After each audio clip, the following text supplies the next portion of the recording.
Finally, the time has come. This is the actor many people have been waiting to talk about for almost 2 years. And honestly, I'm not sure why I'm only making this video now. Perhaps because there were more names worthy of being dissected before. After analyzing so many actors shielded by fame or audience favoritism, it would be remiss not to mention Keanu Reeves. Unlike the others, Keanu is almost immune to criticism from popular culture.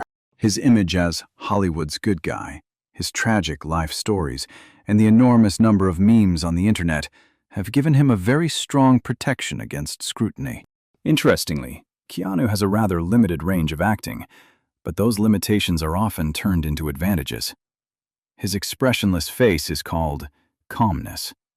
His monotonous dialogue becomes a minimalist style. His lack of expression is mistaken for inner depth.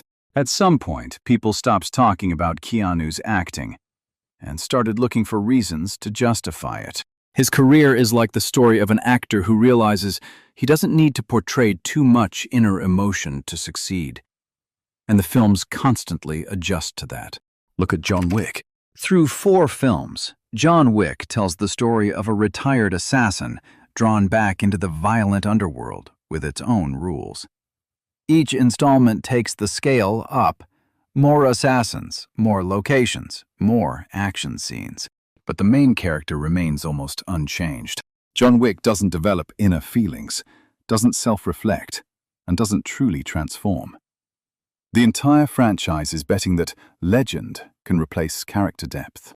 The film uses atmosphere, the underworld, and action sequences to evoke emotion, while Keanu primarily fills the void with silence and a cold, emotionless demeanor. And the audience is always ready to empathize with him. In fact, the ideas these characters represent are always more interesting than they are themselves. Whether it's the chosen one, like Neo, or the embodiment of revenge, like John Wick, everything revolves around the symbol they represent, and the action constantly reinforces that. As a character leading the audience through the film's world, Keanu almost only needs to appear in the right way and fulfill the role.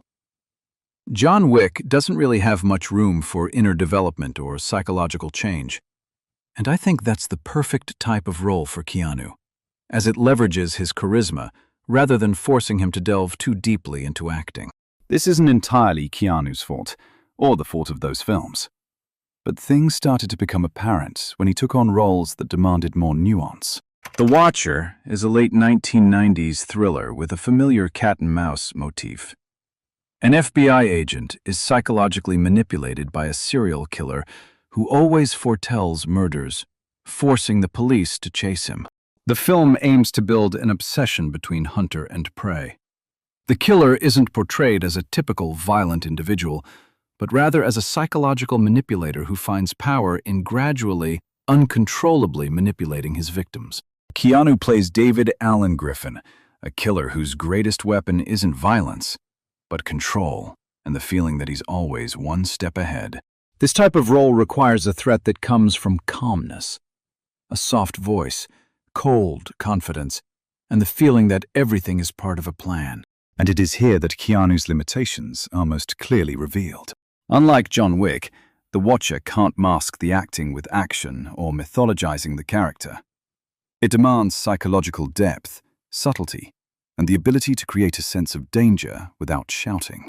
But Keanu almost fails to deliver that. His killer isn't scary. He just looks like a slightly eccentric guy who spends too much time on the internet. He still uses his familiar monotonous dialogue and blank expression, as when playing a hero. But this time, it becomes a huge problem. The character should convey intelligence and manipulation through words, but Keanu's delivery is too bland. There's no sense of enjoyment in this psychological game, nor any cruelty or pleasure in controlling others. Every action simply happens, without any underlying psychology. The Watcher exposes Keanu's biggest limitation. He's not good at portraying intelligence, manipulation, or inner cruelty. What he does best is emptiness. And from here, things get even worse. Mnemonic is a near-future cyberpunk film where data carriers implant information directly into brains. Johnny is one of them, to the point where he has to erase his own memories to accommodate corporate secrets. When he receives an amount of data exceeding the implantation limit, Johnny's brain begins to collapse. He is hunted by the corporation, assassins, and criminals as he tries to decode the data before he dies. This should have been a deeply human science fiction tragedy. A man who turned his mind into a soulless data repository for capitalism now pays the price with his life. And this role demands a lot: confusion, despair, mental strain, and a feeling of both body and mind slowly falling apart. This role requires the feeling of a person gradually losing himself. Johnny should have been portrayed as someone slowly realizing he has nothing left inside. But Keanu played the role with a complete lack of emotion from beginning to end. In fact, the dialogue alone was terrible. Lines like, "I need to go online, I need a computer," were read with almost no emotion or weight. The problem is that the film constantly demanded a psychological breakdown, and Keanu's performance completely ignored that. And let's not forget he was in his 10th year of his career and the lead actor in a big-budget film. This was no longer the young, inexperienced actor phase. As Johnny's condition worsened, Keanu hardly changed his speech, behavior, or body language in any noticeable way. Pain was expressed through screaming, fear through louder talking, confusion through simply staring around with wide eyes. Johnny is the kind of character who has already sacrificed his inner life before the story even begins. That should ideally create a sense of emptiness or deep-seated resentment. But Keanu portrays it as literally empty, as if absolutely nothing is going on in the character's head. Each scene feels like an emotional reset. There's no build-up of psychological depth over time. And when the film starts pushing things toward chaos, Keanu simply gets louder. The same goes for the physical aspect. Johnny is constantly being chased and facing imminent death, but Keanu's body language rarely conveys genuine fear or urgency. What makes The Matrix work is that Neo's emptiness can be interpreted as enlightenment or transcendence. But Johnny Mnemonic lacks that shield. Keanu's minimalist style only works when the film actively transforms it into a philosophy or symbolism. But when the story demands that the audience feel the character thinking, in pain, or gradually falling apart, Keanu almost fails to deliver that feeling. Next is Chain Reaction, a mid-90s tech thriller where everything from scientific ideals and corporate greed to government conspiracies is resolved through chases, explosions, and a few rather vague, moralistic speeches. The film follows Eddie Kasalevich, a student involved in a potentially world-changing clean energy project. But when the laboratory is sabotaged and his professor is murdered, Eddie is falsely accused of terrorism and forced to flee. This is a familiar reluctant hero archetype. Intelligent but inexperienced, gradually hardening as circumstances force him to act. This role requires the feeling of someone learning to survive little by little, running away while trying to understand what's happening around them. But Keanu almost fails to deliver that. His Eddie doesn't resemble a complete character, but rather someone lost within the film he's starring in. His delivery of lines feels like he doesn't truly understand what the character is saying or why they're saying it. Emotional dialogues feel awkward. The plot explanations sound like Keanu is only just learning the information at the same time as the audience. Worst of all, he never manages to convey any intelligence in the character. Eddie reacts to every situation with the same slightly panicked and slow-witted expression. Fear, doubt, determination, or discovering the truth. All are compressed into a single expression. The dialogue, which should convey urgency or danger, completely lacks weight. When Eddie expresses outrage or moral resolve, it feels more like Keanu is reluctantly reading lines from a cue card than truly believing what he's saying. Throughout the film, Eddie is constantly chased, beaten, and nearly killed. But Keanu barely changes his body language to reflect the increasing pressure. The character's crucial decisions, continue to flee, expose the truth, or put others in danger, lack weight, because Keanu never makes the audience feel that Eddie is truly internalizing those choices. The problem is that Keanu's characteristic calmness backfires here. Eddie isn't a legendary icon or a superhero archetype. He's just an ordinary man thrown into chaos. And chain reaction inadvertently shows how much Keanu relies on the film's framework. The film desperately needs a male lead to compensate for the thin script and bland villain. But Keanu does the opposite. He makes the emptiness even more apparent.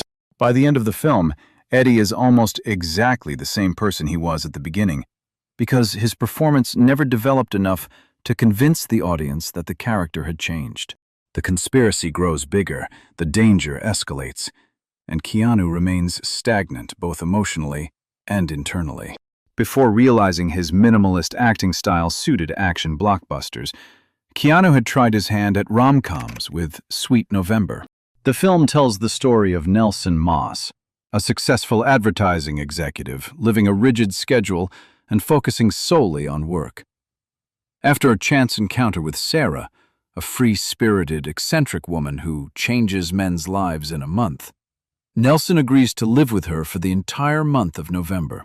The entire film depends on Nelson's transformation. From a cold, emotionless man to someone who knows how to love and open up. But Keanu never establishes a sufficiently clear starting point for the character, so the entire emotional journey almost collapses from the very beginning. He seems completely out of place in this film. Keanu fails to create a feeling of the typical dry, rom-com businessman, the kind of character that a free-spirited woman would help learn to love. From the start, it feels like he's playing the wrong role. This is evident in his body language. Despite his best efforts, Keanu still feels uncomfortable and out of place in his character. And when the starting point is unclear, there's nothing strong enough to change or break it down later. As the relationship develops, Keanu fails to convey the gradual emotional transition. His dialogue remains flat and emotionless. Moments of emotion are so restrained that they almost disappear. The shift from annoyance to curiosity and then to love feels too abrupt, because Keanu doesn't show the subtle psychological transitions between them. And whenever the film asks the character to express genuine emotion, Keanu either withdraws with a detached air or suddenly explodes without any prior build-up. He never conveys the feeling of being genuinely hurt by anything. While Sweet November needed subtlety, flexibility, and clear emotional evolution, Keanu failed to deliver any of that. The central relationship exists only because the script says it exists, not because of chemistry or convincing acting. Next up is The Day the Earth Stood Still, a remake of the 1951 classic, reimagined from a modern environmental crisis perspective. Keanu plays Klaatu, an alien sent to Earth to decide whether humanity deserves to exist. This is the kind of outsider character, observing humankind as a tool for moral judgment rather than as a true human being. But that doesn't mean the character is allowed to be empty. From the moment he appears, Keanu uses a monotone voice, an almost expressionless face, and stiff, unchanging body language throughout the film. Perhaps the film intended this to create a sense of alienation and dehumanization. But the more you watch, the clearer it becomes that behind those eyes, nothing is happening.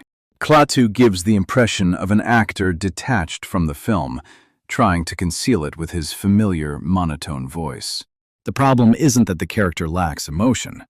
The problem is that Keanu doesn't replace emotion with depth of thought. An alien observing humanity still needs to convey the feeling of analyzing, absorbing, and changing perceptions. But Keanu's delivery of dialogue is almost identical in every situation. There's no difference in importance between scenes. There's no sense that the character is truly processing what he's witnessing. When Klaatu sees the cruelty and kindness of humans, the script wants the audience to believe that his worldview is gradually changing. But Keanu never shows that process. The character's transformation exists only in the dialogue and plot, not in the acting. The Day the Earth Stood Still is a philosophical film.